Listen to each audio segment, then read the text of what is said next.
Press meet పెడుతున్నావే, ఖమ్మంలో వరదలు వచ్చినప్పుడు ఎక్కడ పోయినావు? ఈ వరదలు నీకు అవపడలేదా? వరద సరిగ్గా వచ్చినప్పుడు తిరగటానికి నీకు మనసు రాలే?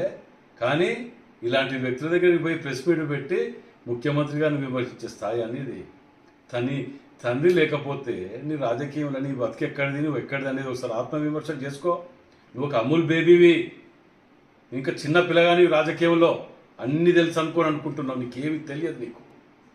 నీకు జీర్ణించుకోలేకపోతున్నావు. అధికారం పోయే వరకు నువ్వు తికమిక అయ్యి కోతి పనులు చేసి ఇట్లాంటి పనులు చేసుకుంటూ పోతున్నావు. రెచ్చగొట్టడం, ప్రజలు రెచ్చగొట్టడం ఇదా? సమస్యలు అవపడట్లేదా మీకు? సమస్యల మీద కొట్టాడు నీకు ధైర్యం దమ్ముంటే ఒక్క సీటు లేదు హైదరాబాద్ అంటే మేము ఇదే అని మాట్లాడుతున్నావు కదా. మరి రాష్ట్రంలో మెజార్టీ సీట్లు మాకిచ్చారు కదా, మరి వీళ్ళన్నిటి నిన్నేమనాలే? నువ్వు కబ్జాలు చేసిన ల్యాండ్లో నువ్వు కట్టుకున్న ఫామ్ హౌస్లు కూలగొడుతుంటే జీర్ణోలించుకుంటూ చూసుకుంటూ కూర్చోవాలా మేము? ప్రతి ఒక్కటి బయట తీస్తాం బిడ్డ. మీరు అనుకుంటున్నారు మీరు తిన్నయానికి అక్కించడానికి వదిలిపెట్టేది లేదు మిమ్మల్ని. నీకు వాడ్రా హార్డ్రా టైప్ పెట్టి మేము ఇచ్చేసి రికవరీ చేస్తున్నాం గవర్నమెంట్, మా ఇళ్ళలో కాదు.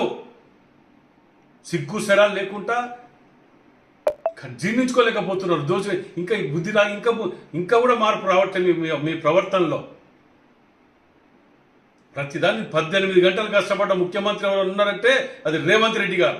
మీరేం కష్టపడ్డారు? సరిగ్గా ఒక్కరోజు ఒక సంవత్సరానికి ఒక పూట సెక్రటరీకి వచ్చిన దాఖలు లేదు, సంవత్సరానికి ఒక మంత్రికి ఇంటర్వ్యూ ఇచ్చిన దాఖలు లేదు. వరదలు వచ్చి ఇంతమంది కొట్టుకపోయి ఇంత ఆగమవుతుంటే దునపోతులు తిరిగి దేశంగా పట్టి తిరిగి వచ్చి ఇవాళ నువ్వు ఏదో వాడు మాట్లాడిందని పట్టుకొని నువ్వు పోతున్నావే రెచ్చగొట్టే మాటలు మాట్లాడితే గాజులు చీపీలు వేసుకోమని చెప్పిన దగ్గర ఇంటి మీరు ప్రెస్ మీట్ పెడతావు. ఇప్పుడు స్వాతంత్ర పోరాటానికి పోయిండా డెకెట్ వాళ్ళు? దేనికి పోయిండు? నువ్వేం మద్దతు అని పోయి చెప్తున్నా నాకు అర్థం కాలే ఇప్పటికీ.